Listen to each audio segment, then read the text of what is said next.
Thank you. I'm Nelson Du Bois. I'm a member of the Concerned Citizens of Otsego, who live in Otsego, New York. I'm going to speak about one issue, air. Pretend it is 1960 and you are a cigarette smoker. You feel very safe about smoking. You feel safe because there is no evidence that smoking contributes to lung cancer. Why wasn't there evidence? Longitudinal studies hadn't been conducted. After the longitudinal studies were conducted at a 20-year minimum, the results were obvious. Cigarette smoking directly contributes to lung cancer. It needs to be emphasized that longitudinal research on air pollution effects takes approximately 20 years to execute. Longitudinal studies are studies that continually assess the relationships between various outcomes over a long period of time. Of particular concern would be the long-term effects of people living close to natural gas drilling sites and compressor stations in comparison to people who don't live and never have lived near these sites. Now, in 2015, we are confronted with the same issues related to natural gas drilling. Over 400 shorter-term peer-reviewed studies have been conducted on the effects of natural gas drilling and compressor stations' effects on the quality of air.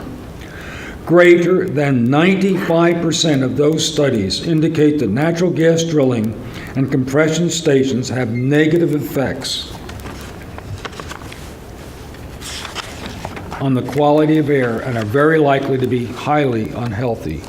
While these studies are a starting point, they are inadequate to evaluate the long-term effects of natural gas and compression station air pollution issues. Only well-controlled longitudinal studies must be conducted. This is why 12 local New York regional health societies, Bassett Hospital, and the Medical Society of New York called for a moratorium on fracking. Simply stated, there appears to be a strong link between both natural gas drilling and compressor station pollution that contributes to numerous health-related problems. Obviously, in 3 minutes, these potential negative effects can't be discussed. Obviously, ridiculous.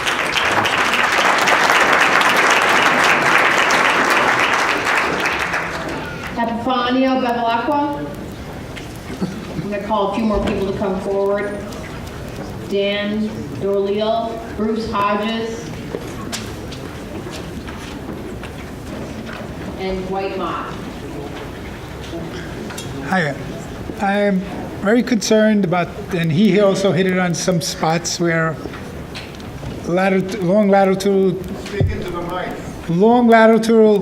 study should be done for this corporation that's been going on for years. We don't have the right studies yet. We just been letting things go on. And there's a lot of red flags, and we see them, but nobody's really putting in, let's put computerized monitors on all sites of compressor stations, all wells. Let's get the studies in, long latitudinal health studies. I called the EPA today and told them that also. He said to me, you're very calm about this. It's a serious issue for generations to come. We have to get the studies going. And I'm glad that they banned fracking in New York State, because I was for it at one time. I'm a union guy, and I don't want bloodshed on my hands to make a buck. Why should I kill my neighbors and my family at the same time to make a buck? That's the big problem. We have a choice if we smoke cigarettes. We can go outside, we could smoke cigarettes. Now you're not allowed, not even in public, to smoke cigarettes. So why haven't we done the long-time studies? They've been here for years. Oh yeah, they're doing it for years. I've been told by the DEP in Pennsylvania that this is a legitimate corporation. How do we begin to stop them? So we don't do nothing. We just stand there, let them keep going. Don't worry about generations that are going to come. Grandchildren, great-grandchildren coming. I have one that's going to be 1 year old at the end of the month. What is he going to have? And I've also held him up at town board meetings. What are we going to leave him? This is what we have to look forward to.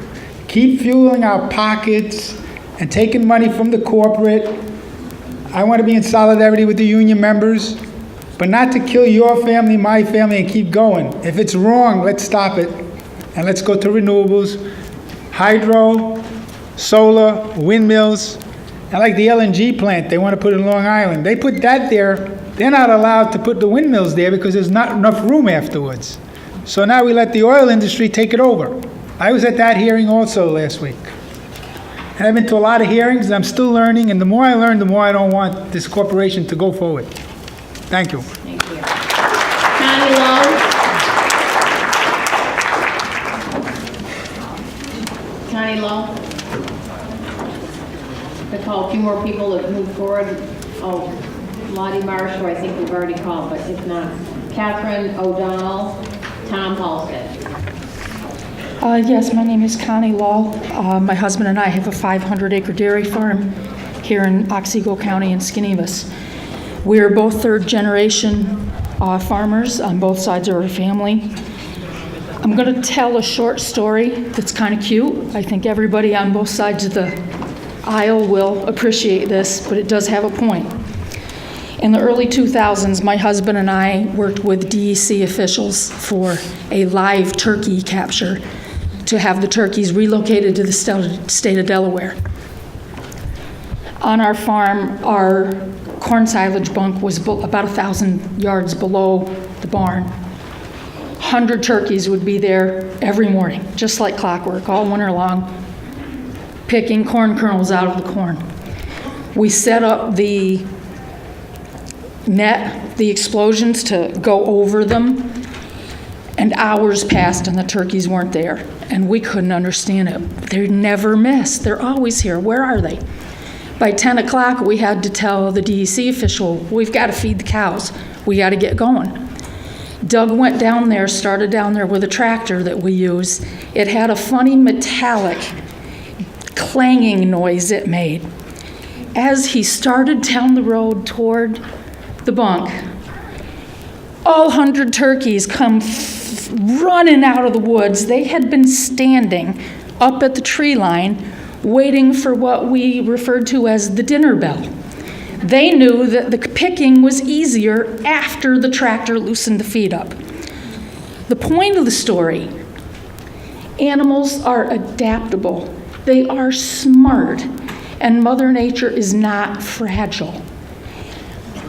The Armageddon that has been described by many of these speakers, every single word of that could have been in hearings had we had such a thing when the I-88 corridor went in. Has one person in this room not used I-88? That didn't destroy our land. This project will not destroy our land either. I would personally urge the implementation of this pipeline. Please go forward with it. Linda Bevilacqua.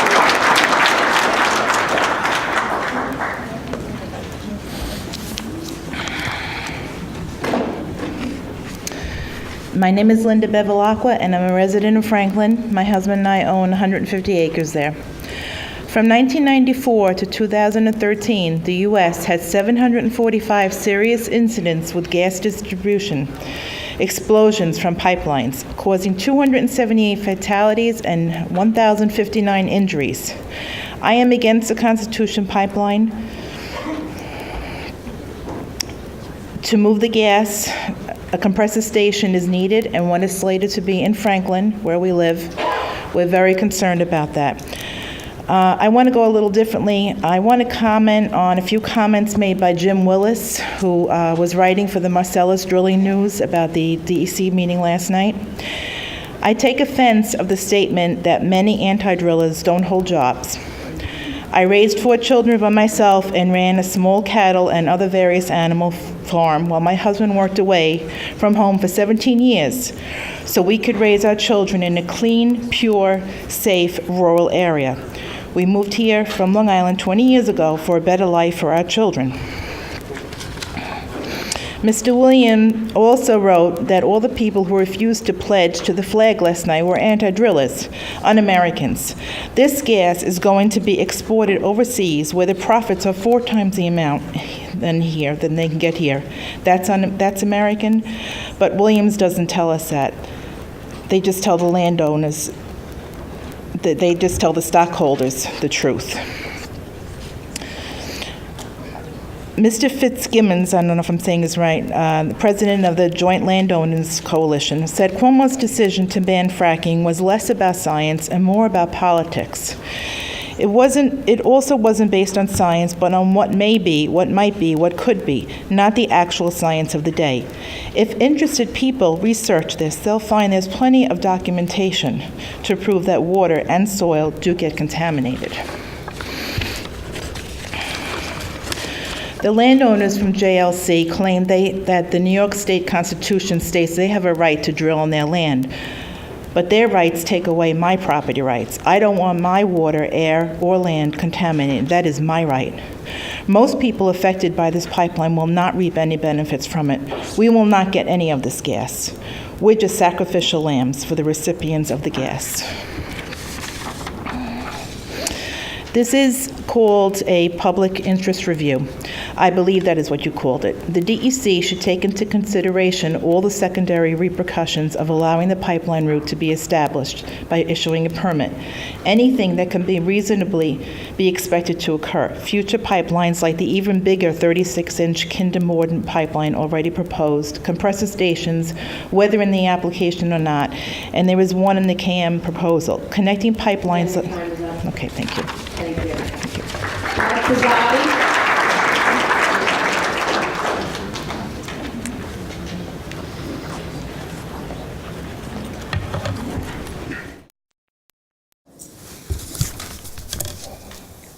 Hi, my name is Mark Pizzotti. It's spelled P-E-Z-Z-A-T-I. I'd like to take time to thank the New York State DEC for organizing the 3 public hearings being held regarding permits needed for the proposed Constitution pipeline.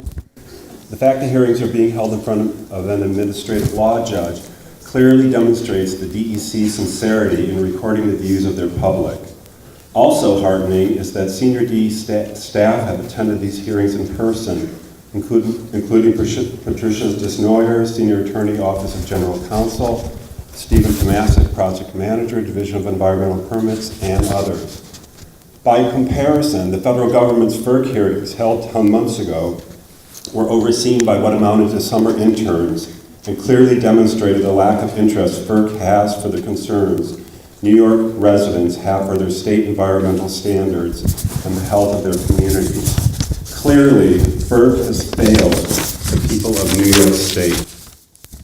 The FERC decision granting a conditional certificate is yet another example of a federal government determined to circumvent New York State water rights and not allow New York State agencies to determine and implement water quality standards that protect both recreational and drinking water of millions of New Yorkers.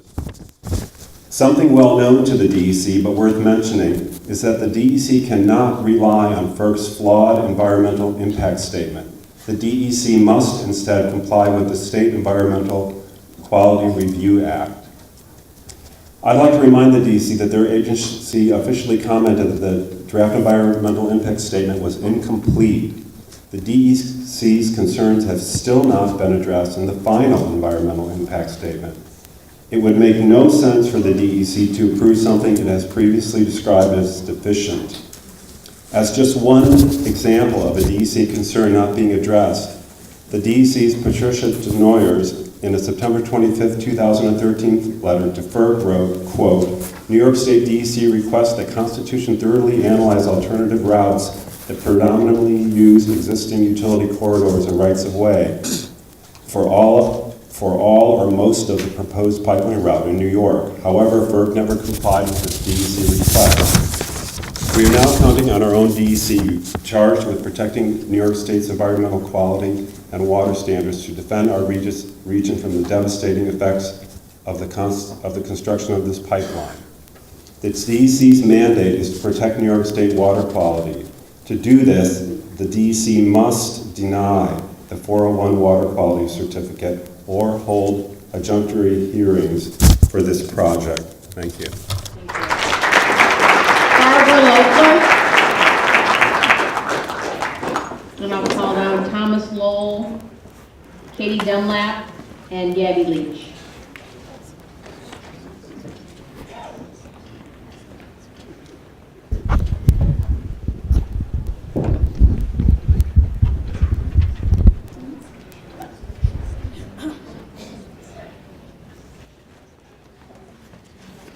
Hi, I'm Barbara Leffler. I live in Davenport, and I have some very serious concerns of my area on Prosser Hollow Road, from Cohill Road down to McDougal Road.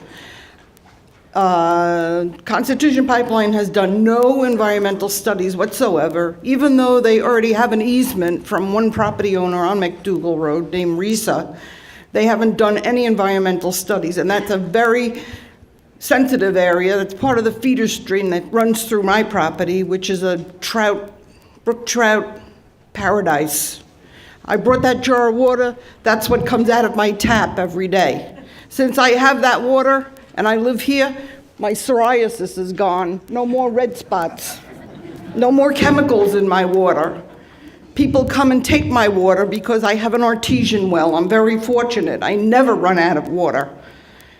I'm very concerned that that's going to end when the pipeline gashes through our valley. I also would like to bring to your attention that they're going to withdraw 400 million gallons of water from all our local streams for the 124 miles of pipeline. On their paper they sent our town, they gave the lead agency as Susquehanna River Water Authority in Harrisburg, Pennsylvania. They never mentioned New York State DEC having anything to do with water withdrawal from our local streams. I gave you that picture of the flood that was in 2006, which was so severe, they made a book about it, but they didn't make a book about a lot of the other floods that we've had, and tore buildings from their foundations and smashed them into bridges. What's going to happen to this pipeline? In a condition like that, they're not even going to be able to get up there and fix anything. All that water would be coming down the hill, which I showed you that picture. A trucker lost his life in that ditch.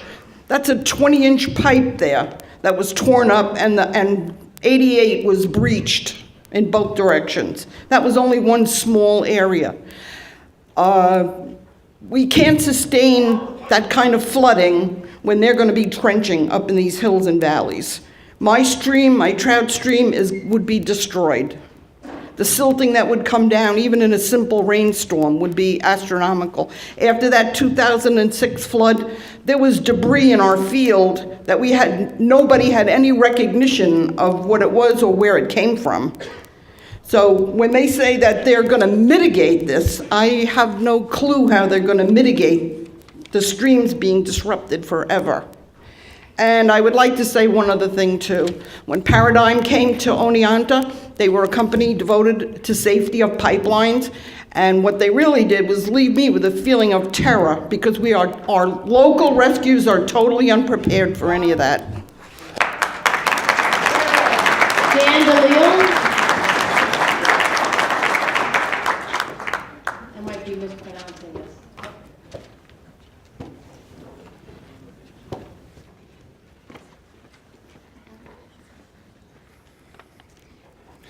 Good evening. My name is Dan Dolezal. I'm speaking to express my support of the application by the Constitution Pipeline Company to construct the Constitution Pipeline. The economy in the southern tier of New York is in serious decline. The economic benefits of the Constitution Pipeline to the communities in New York State as a whole will be significant. Williams operates 16,000 miles of interstate natural gas pipelines in the United States, which have had added value to the communities by creating employment opportunities for numerous union workers.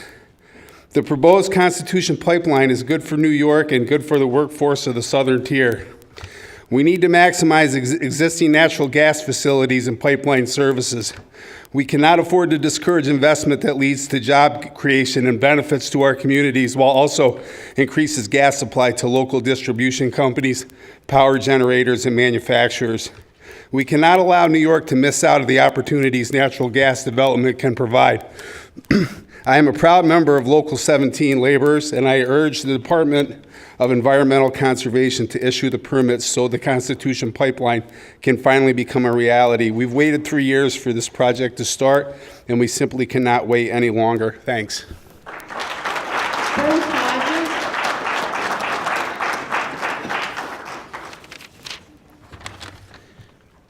Good evening. My name is Bruce Hodges. I'm the business rep for the International Association of Machinists and Aerospace Workers, and I'm here to represent the overwhelming majority of the 1,000 plus both hourly and salary employees of Amphenol Corporation in support of the construction of the Constitution Pipeline. As I'm sure you're aware, our facility was just totally devastated with over 4 foot of water twice in 2006 and 2011. Especially after the second time, I was sure we were all done. But luckily, corporate decided to build a new plant in Sydney on higher ground, and that plant has been completed and is being used to employ people in very good, high-paying, high-benefit jobs, which are really, really needed for this area. One of the reasons they decided to go ahead and make that investment was they needed a cheap source of energy, and the promise of natural gas coming to the area from either hydrofracking or from the pipeline was one of the key factors that they used in deciding to go ahead and build that new facility that's employing all the folks in Sydney right now.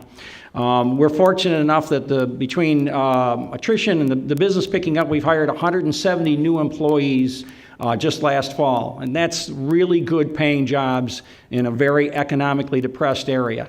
There aren't a lot of places to go to get those kind of paying jobs, and that new plant helped do that, and that new plant's there because of the fact that there was a cheap source of energy that was going to be coming through the area.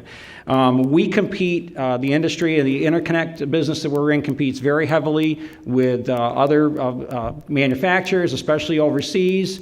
And we need every competitive edge we can get to keep these jobs in New York. And this is one of the competitive edges that we need to keep these jobs and to build on these jobs and get even more employment in the Sydney area. I know Amphenol is confident that the pipeline can be installed and maintained in an environmentally sensitive way. I have every faith in the DEC that they will ride these people to make sure it is done that way and maintained that way. And when I say Amphenol, I'm not talking about some corporate entity a long ways away, a far, far away. I'm talking about us. We live here in this community. We don't want our environment ruined. But we do want to make sure that our generation can afford to stay here in this area and have good paying jobs. So I would urge the DEC to approve whatever permitting needs to be done to continue on with this project so that we can continue to have good paying jobs here, not only for the short term for the construction, but for those of us that are going to be here for a very long time afterwards and want to make sure that our families and their families will have a good paying job and be able to stay in the area instead of having to move out of New York, which has been the trend. Thank you. Dwight Hott.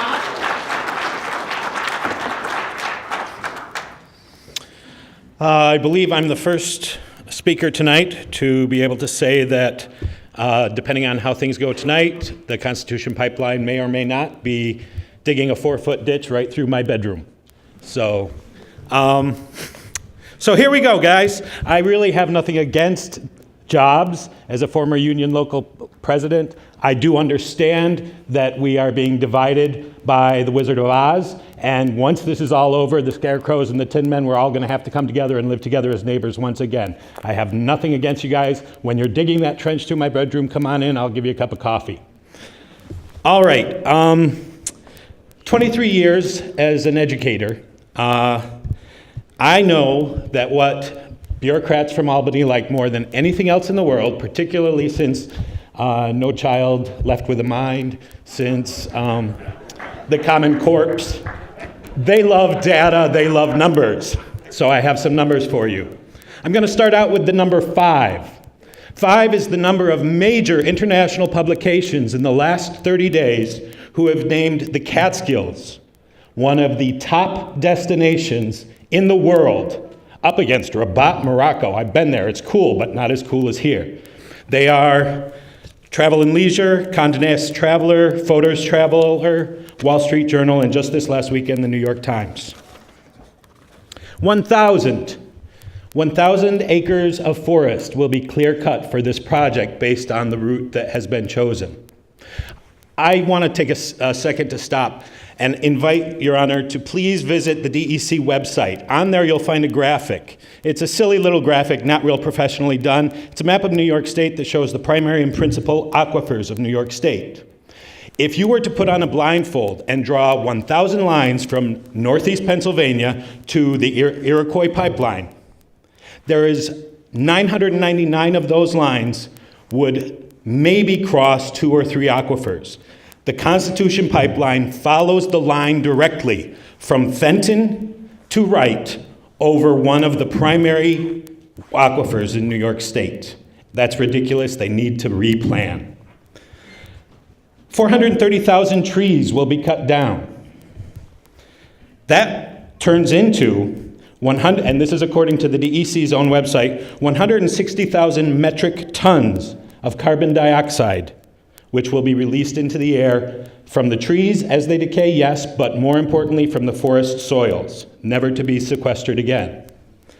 Now, what does that mean, that number? Let me put it in terms we all can understand. According to, and this just came out today in Forbes magazine, based on a study that was released from Stanford last week, $220 is the cost we pay when a corporation pollutes for a metric ton. Catherine O'Donnell.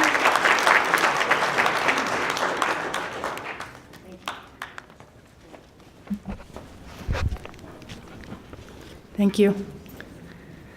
Catherine O'Donnell with a K. I live in Oneonta, New York. I'm beginning with my short poem about this area and its many trout streams and trout spawning streams. These will be affected adversely if the pipeline is constructed. Baby and brook trout, born from a pool, baptized in the same life force, water. Sylvan Charlotte Creek meanders to the Grand Susquehanna, bound for the Bay and the Great Atlantic, water. Casting about, I find myself in water. I am, like the earth, mostly water. Our life, our journey, silver streaming connection, water. DEC staff members, you are employed, quote, to conserve, improve, and protect New York's natural resources and environment, and to prevent, abate, and control water, land, and air pollution. Unquote. To fulfill your mission, work with us to protect our community and water for all, including the trout, and deny the Constitution Pipeline's application for a 401 water quality certificate and related permits. Thank you. Tom Halsted. Tom Halsted. And call down Robert Mead, Craig Stevens, Michael Snow, Julianne Skinner.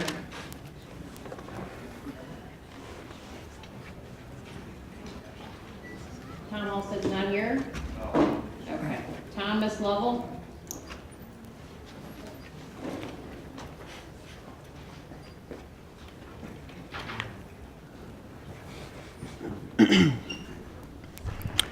I'm here today to support the Constitution Pipeline application filed by the Constitution Pipeline Company. The companies involved in the development of this pipeline have safely operated natural gas facilities in a manner that does not impact the environment, and they have been good neighbors in the community. The economic benefits of the Constitution Pipeline will be massive.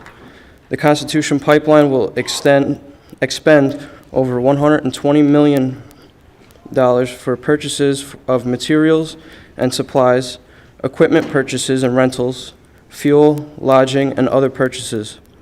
These figures do not account for the economic activity associated with workers shopping locally and purchasing items such as restaurant meals, fuel, and groceries. The Constitution Pipeline will generate significant revenue for the state of New York and county governments in the form of sales and use tax receipts, Sales tax revenue generated in New York State is estimated to be approximately $4 million. Most significant are the property tax revenues that will be paid by the Constitution Pipeline, which will total approximately $13 million annually to counties, towns, and school districts, which have been financially stressed in recent years. The balance will be paid to county and town governments to provide further local tax relief. There is no doubt the school districts in upstate New York have been particularly hit hard by state aid reductions since 2009. After 3 years, all relevant environmental issues have been assessed, evaluated, and the project should be approved to move forward. Thank you. Katie Dunlap.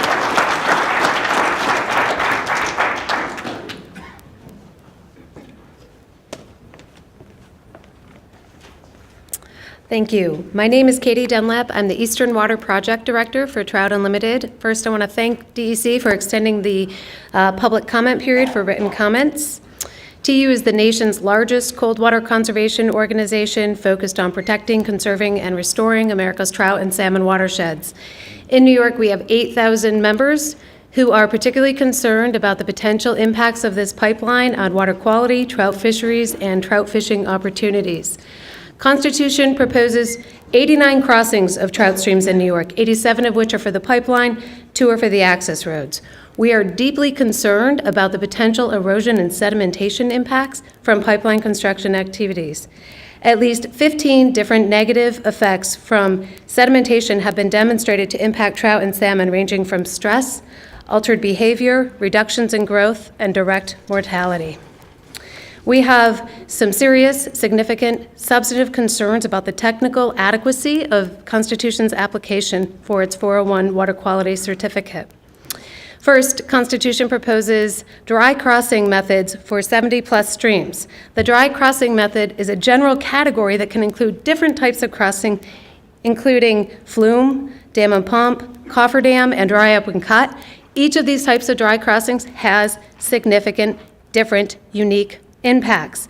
And Constitution has failed to identify which type of dry crossing method it will use for each stream crossing. And therefore, that does not allow DEC to determine what the water quality impacts will be. Using dry crossing methods, there is no way to divert flow out of a stream, dig up a stream channel, and put water back into that stream without having a water quality turbidity impact. In order for DEC to understand the extent to which the project will violate New York's water quality standards and to place the right conditions in a water quality permit if it is granted, DEC must know which stream crossing method will be used for each stream. And I see I'm running out of time, so I will just make a couple of other points. We urge DEC to ask Constitution to do an analysis on whether direct pipe method is an alternative to dry crossings. This has a lot less significant impacts on water quality. We also are very concerned about the lack of bed stability analysis, including the potential vertical stream adjustment for each stream, as well as the lateral stream adjustment. So we will be submitting technical comments that will go into more detail on this. But at this point in time, we do not feel that the application contains sufficient information for DEC to even determine what those water quality impacts are,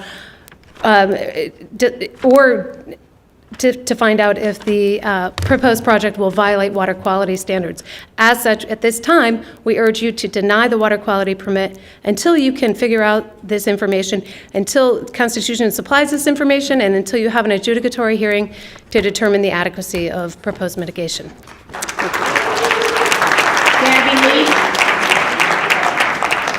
Gabby Leach. Is Gabby here? Robert Mead. Thank you. My name is Robert Need. I'm from Richmondville, New York. I had not intended to speak this evening, but I felt compelled to respond to statements made about economic gain associated with this pipeline. And I make my response as a very proud 28-year member of the International Brotherhood of Electrical Workers, Local 827, a former union official. My father was a union organizer, and my mother was a union representative who was seriously injured on a picket line in 1966 fighting for jobs. Constitution has announced that they will create less than 12 full-time jobs. To date, 130 families have been served with condemnation papers. A fair number of them are union members. And they have been served before your agency even considered the 401 water permit.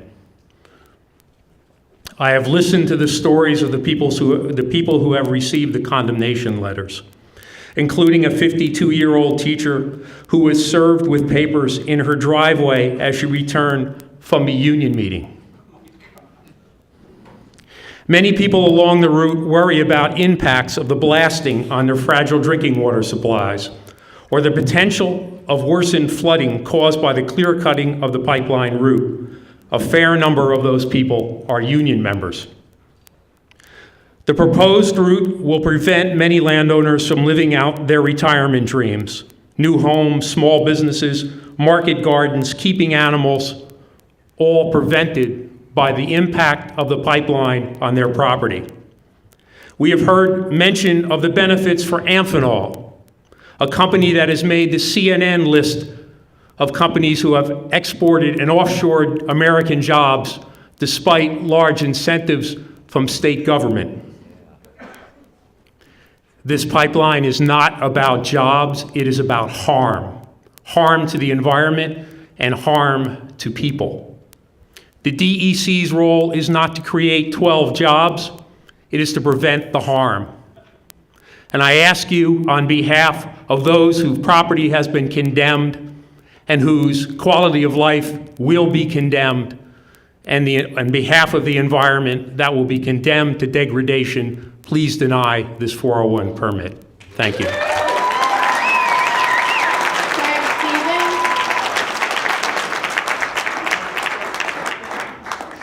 And I'll call on David Britton.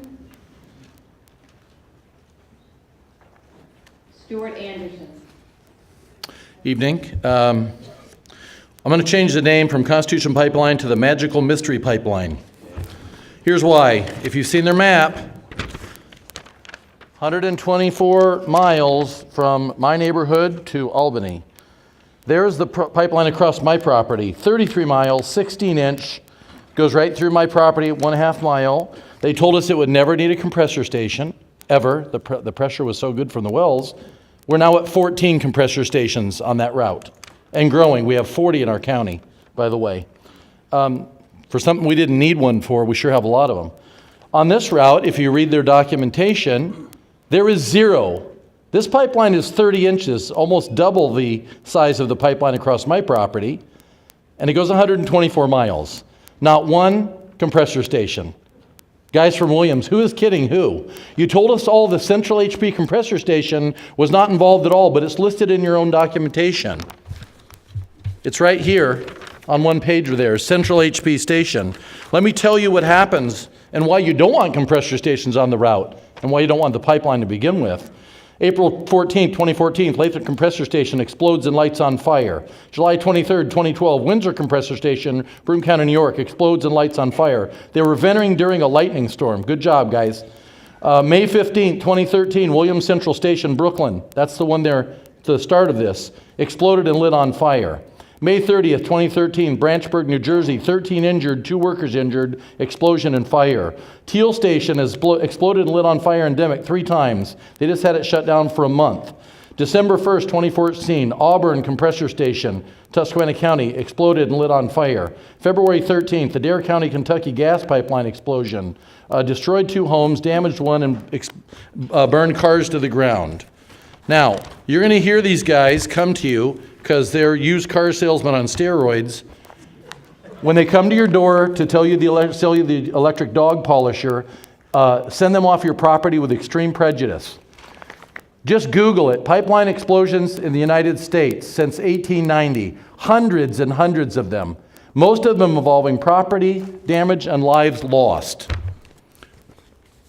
30 seconds, 7 seconds. If anybody wants to see it, in March of 2012, an explosion of a natural gas compressor station in Susquehanna County sent black smoke into the air, thus frightening residents who witnessed the event. The Springfield Township explosion was caused by a small gas leak from the compressor station that pressurized the gas extracted from the ground. The explosion blew a hole in the roof, of the building and rattled homes within a half-mile radius. Cabot Oil and Gas, Williams' partner on the Constitution, who owns the compressor, classified the incident as a flash fire, which extinguished itself immediately. Don't tell the firefighters who watched it burn for hours and wish they had hot dogs, buns, condiments, and to cook the food on there. Thank you. DEC, deny the permit. Michael Snow. Michael Snow. Julianne Skinner.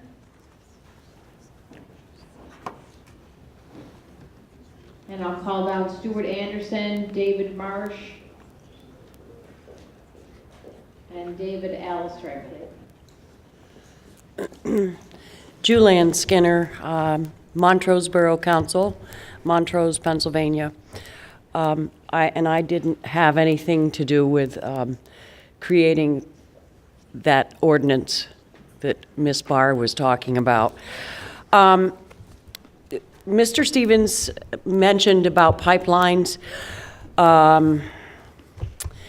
There are a lot of pipeline explosions.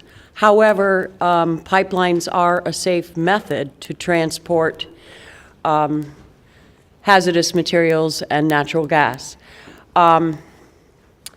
However, when a transmission line comes into your community, you should know what to do and be aware of safety issues. For example, a pipeline that goes into the ground today, what will be there tomorrow, you don't know. So planning is very important. The Pipeline Safety Trust Guide to Local Government, it's a very good resource. Also, transparency review of state pipeline websites, which contains all the states, but I have to say that Pennsylvania and New York are not very good with regard to transparency of where the pipelines are. Of course, there are issues that it goes to security, but Pipeline Safety Trust is a very good resource. Things that you also want to be concerned about with pipelines are reverse flow. Be mindful if that happens. You also want to know how many valves are along the way. And please know that there are gas leaks. There are pipelines leak. So all along the way, who's going to be doing the monitoring? Also, be reminded that the diameter of the pipeline with respect to the maximum operating pressure will give way to your maximum, the zone that will become affected in the event of an explosion. So you want to keep that in mind, the maximum operating pressure in relation to the diameter of the pipe.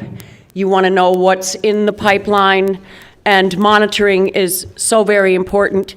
Also, there are many, the PIPA documents, there are resources out there. Thank you. Thank you. Give it serious consideration. David Britton. Good evening, and thank you for the opportunity. My name is Dave Britton. In New York, there are nearly 4 million customers who heat with natural gas. Approximately half of the households in the state use natural gas for heating purposes, and residential customers constitute the majority of natural gas users. We need natural gas to heat our homes, to create electricity, and drive manufacturing in New York State. I'm here to express my support of the application of the Constitution Pipeline. The Constitution Pipeline will result in approximately 1,300 jobs during the approximately 1-year period of construction. In addition, the project will generate construction payrolls over $190 million, with nearly $80 million of that amount paid in-state workers. The balance of the payroll will go specially pipeline workers with expertise in interstate pipeline construction.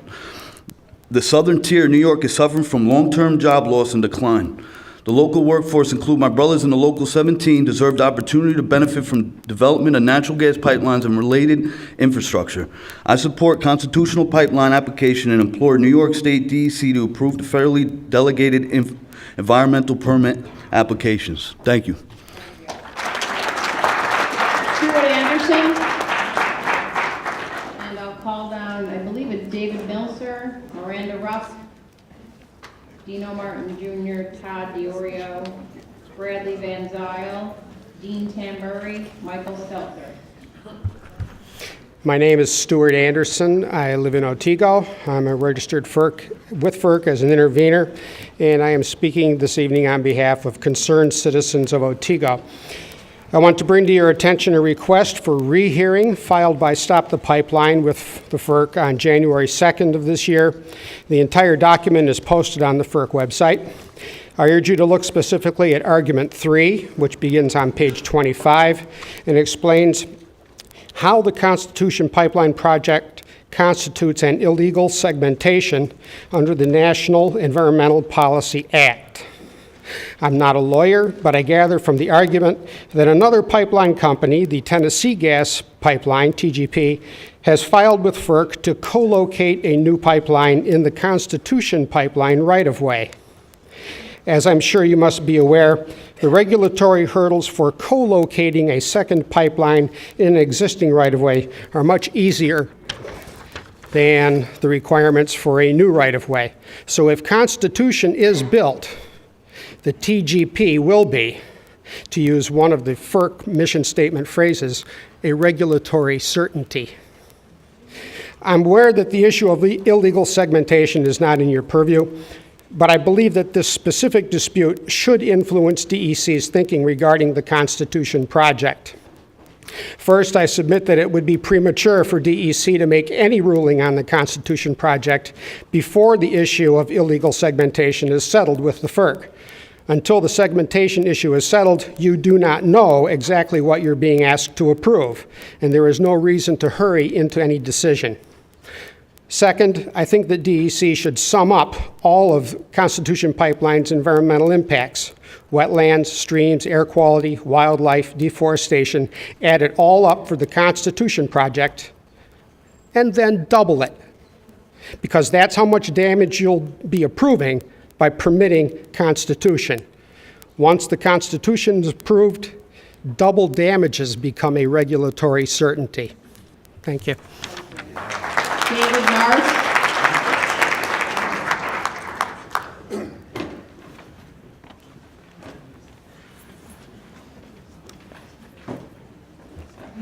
Thank you.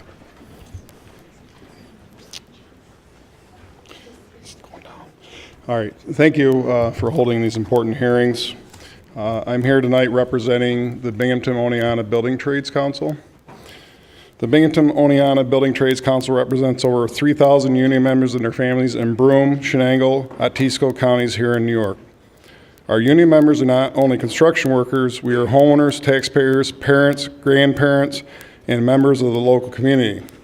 The Binghamton Oneonta Building Trades Council supports and approves the approval of the New York State DEC permit applications regarding the Constitution Pipeline Air Coy Compressor Station project.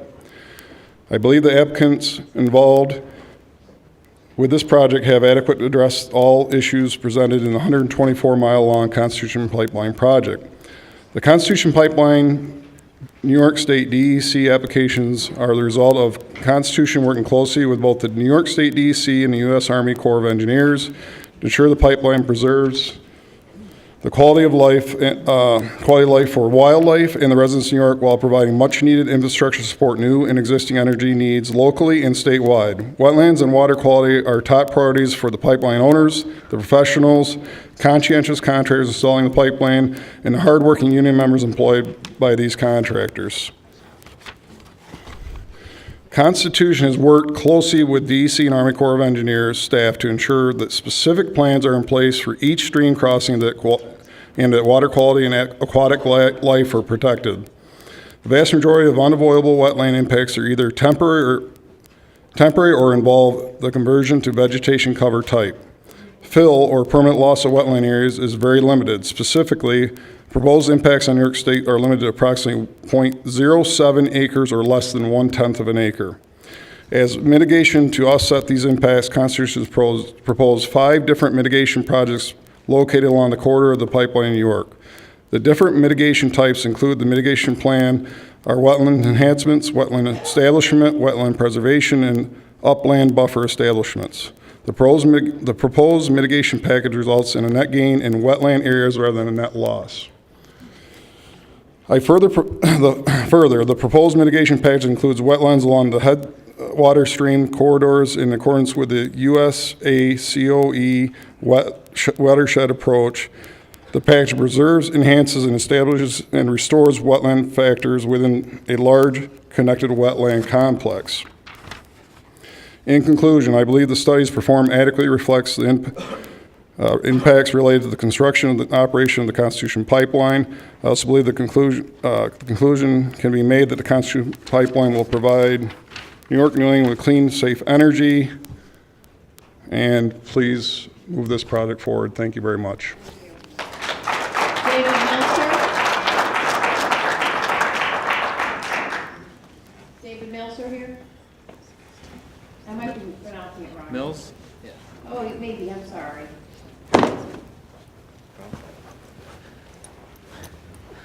Hi, I'm David Mills. I belong to the operating engineer, and I do clear cutting for the pipelines and stuff through Pennsylvania and New York State. I have gone through Windsor and around Damascus.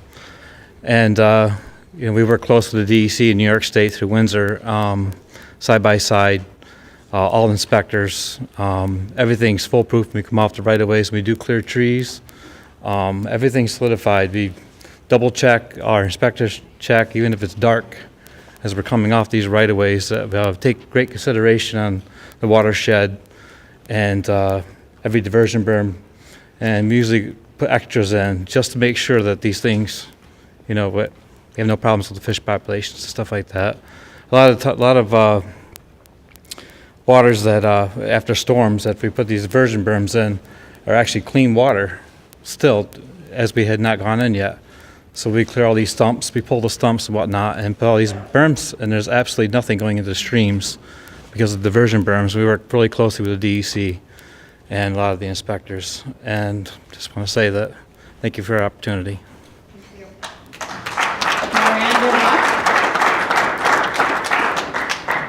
And I'll call down Ron Bishop, Clark Rhodes, Kathy Schimber.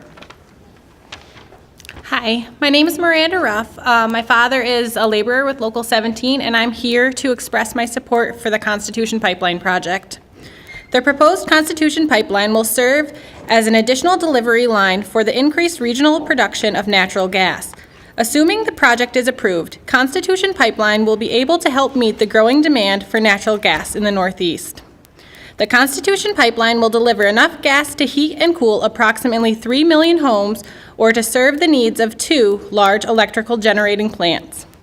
Additionally, the Constitution Pipeline provides the ability to supply the New York City area and New England markets with natural gas produced in Pennsylvania, which is more economical and abundant than sources which now supply those areas. For instance, during the winter of 2014, the spot market price for natural gas in the New York City region exceeded $120 per 1,000 cubic feet, while the same supply of gas in Pennsylvania, barely 100 miles away, was approximately $5.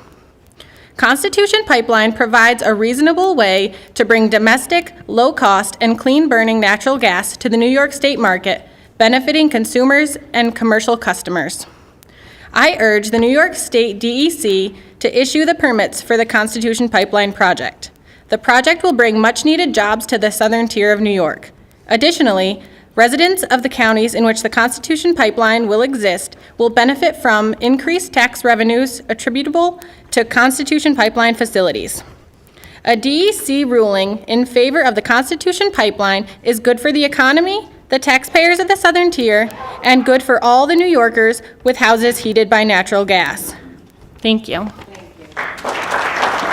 Martini Jr.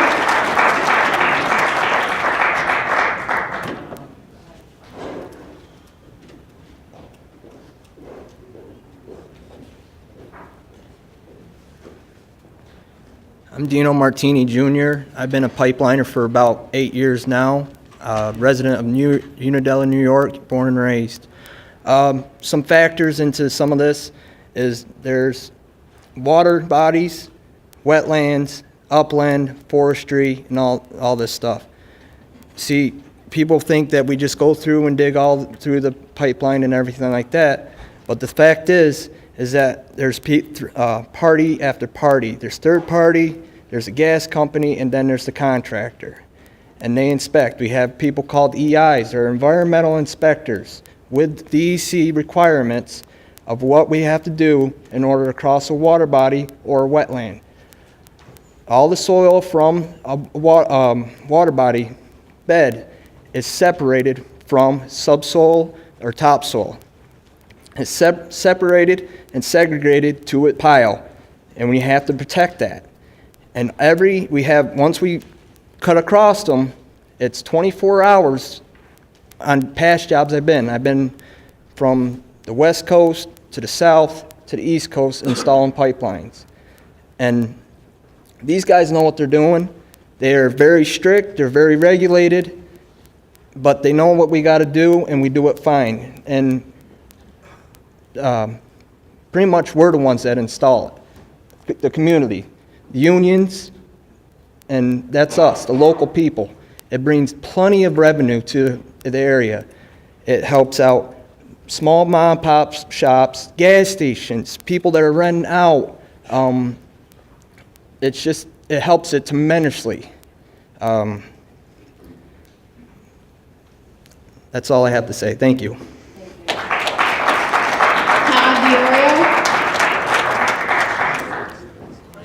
And I'll call down Mark Mulcher, Mike Lyons, Joseph Brett. I'm Todd DiOrio, Business Manager, Local 17. Our office is located in Newburgh, New York. And I can't even, I'm not a rank and file member. I'm paid by the members to represent them. But you hear some of these guys got up here like Dino. I didn't even know he was getting up to speak and spoke from his heart, not a prepared speech. And I think you guys realize the environmental work that's done. We love the stricter the environmental rules for the laborers, the better it is for me. We have half the workforce is just doing environmental work, seeding, making sure the runoff, hay bales. So the stricter it is, the better it is for us. My jurisdiction covers many of the counties the pipeline runs through. Local 17 has over 1,000 members, many living in the counties or even in the towns the pipeline runs through. Many counties in the area of this pipeline are economically depressed. Good paying jobs, if any jobs, are scarce in this part of the state. This project will give the upstate New York area an economic stimulus it currently needs. Short-term economic impacts during construction will surely benefit the local restaurants, hotels, motels, and retailers as a result of the construction worker spending. Construction-related suppliers will greatly benefit from the project, and the state and counties will see an increase in taxes through sales of these items. Now let's talk what's important to me and many of my members, labor. This pipeline will be built with union labor. It is estimated 1,300 new construction jobs will be created. These jobs will be filled by trained union workers that have skills and safety training to complete this project and ensure local community residents will be done safely, as we are highly trained, experienced, and most importantly, many are local community members that will ensure this is done correctly for their neighbors. This project will create over $100 million in new labor income, good paying jobs with benefits. A labor earns approximately $34 per hour plus benefits, and with overtime usually earns approximately $2,000 to $2,500 per week. I believe this part of New York, or any part of New York, could use these type of jobs. The impact of these pipelines is tremendous. I always pull a chart, and I know you can't see it from here. This is an hourly chart of the hours that we average per year, and you could see in 2008 that big jump where we increased tremendously. That was when they did the last big pipeline, which was the Millennium Pipeline, and that was a tremendous boom for my local union and the members. Long-term economic impacts through annual sales and property tax paid by the pipeline developers are long-term economic boost after construction is complete. I'm going not to go into detail about the environmental issues. FERC has looked at this closely for several years and has granted approval for the project. Many environmental groups support this project. I am amazed how many environmental and wildlife groups have shown their support for this project. At a public hearing here last time, the Ruffed Grouse Society was in favor of this project, and a former DEC commissioner spoke in favor of the project. On behalf of the members of Local 17 and many other building trades locals, I urge you to approve this project and issue the permit. Thank you. Bradley